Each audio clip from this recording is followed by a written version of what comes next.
اللہ کی عطا کے خزانے تو بے شمار ہیں، وہ تو بن مانگے بھی نواز دیتا ہے، پر سجدے کی لذت سے کسی کسی کو آشنا کرتا ہے وہ۔ اور جب کوئی سجدے میں گر کر اپنا آپ اللہ کو سونپ دیتا ہے تو پھر اللہ اس کے لیے کافی ہو جاتا ہے۔ اور اس کا کافی ہونا جانتے ہو کیسا ہے؟ تمہاری راہ میں آئی رکاوٹوں کی ہر چٹان کو وہ لمحوں میں گرا دیتا ہے، تمہارے چاہنے سے پہلے ہی تمہاری چاہ کو تمہارا مقدر بنا دیتا ہے، تمہاری دعا کو تمہارے ہاتھ اٹھنے سے پہلے ہی قبول کر لیتا ہے، تمہارے دکھ درد تکلیف کو وہ پہلے ہی سجدے میں سمیٹ لیتا ہے، اور تم پر تمہاری رحمت کی چادر چڑھا دیتا ہے۔ وہ فرشتے ہو کر بھی اتنا قریب نہیں ہوتے اس سے، جس طرح دوران سجدہ اللہ تم سے قریب ہوتا ہے، اور تم اپنے رب سے اتنے قریب ہو جاؤ اور وہ تمہیں خالی ہاتھ لوٹا دے، ایسا ہو ہی نہیں سکتا۔ وہ تو وہ رب ہے جو 70 ماؤں سے زیادہ محبت کرتا ہے، اور وہ رب اپنے بندے کو تنہا چھوڑ دے، ایسا نہیں ہو سکتا۔ وہ تو وہ رب ہے جو کہتا ہے ڈھیروں گناہ کر کے بھی میرا بندہ میرے پاس سجدہ زیر ہو جائے، میں ایک پکار میں سن لوں گا، بس ایک سجدہ اور ندامت کا ایک آنسو، بس میرا رب راضی ہو جاتا ہے۔ بہت پسند ہے میرے رب کو جوانی کی عبادت اور جوانی کا سجدہ، اور یہی حقیقت زندگی بھی ہے۔ اور تم یہ بھی نہیں سوچتے ہو کہ نہ جانے کتنی بار ہم اس کی نعمتوں کو جھٹلا دیتے ہیں۔ جھٹلانے کا مطلب یہ نہیں کہ نفی کرتے ہیں، مطلب یہ کہ اس کی نعمتیں ہر سانس ہمارے ہر قدم میں موجود ہیں، اس کی نعمتوں کے محتاج ہیں ہم، لیکن ہم شکر ادا نہیں کرتے، اس رب سے نا امید ہو جاتے ہیں اور سوچتے ہیں کہ اللہ سے محبت ہو جائے، ایسا ناممکن ہے، ایسا نہیں ہوتا۔ محبت کے 2 قرینے ہیں، ادب پہلا قرینہ ہے محبت کے قرینوں میں، اور جانتے ہو ادب کیا ہے؟ جس سے محبت کی جائے، اس کی ہر بات کا احترام کیا جائے، ہر حکم کو بجا لایا جائے، اس کی ہر بات کی مکمل پیروی کی جائے، اس کی دل آزاری نہیں کی جائے۔ اس سے محبت کرو گے تو وہ تمہیں سجدوں کی توفیق بھی دے گا، اور سجدے تک ہر کسی کو رسائی حاصل نہیں ہو جاتی،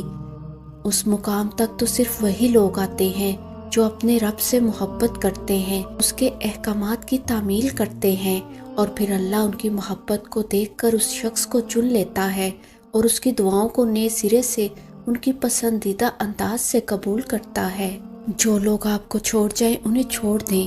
جو توڑ جائیں انہیں معاف کر دیں، جو الفاظ نہ سمجھ سکے ان کے سامنے خاموشی اختیار کر لیں، جو جہاں ہے اسے وہیں رہنے دیں۔ بس یہ یاد رکھیں کہ ہر کسی کو راضی کرنا آپ کے بس میں نہیں ہے، اور نہ ہی یہ ضروری ہے، بس اللہ پاک آپ سے راضی رہے، یہی کافی ہے اور یہی ضروری بھی ہے۔ دنیا اور آخرت کی ہر کامیابی جب ہی ممکن ہے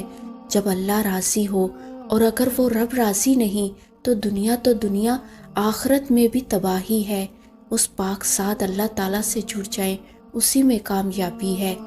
اور اس رب کو راضی کرنا یہی ہمارے لیے کافی ہے۔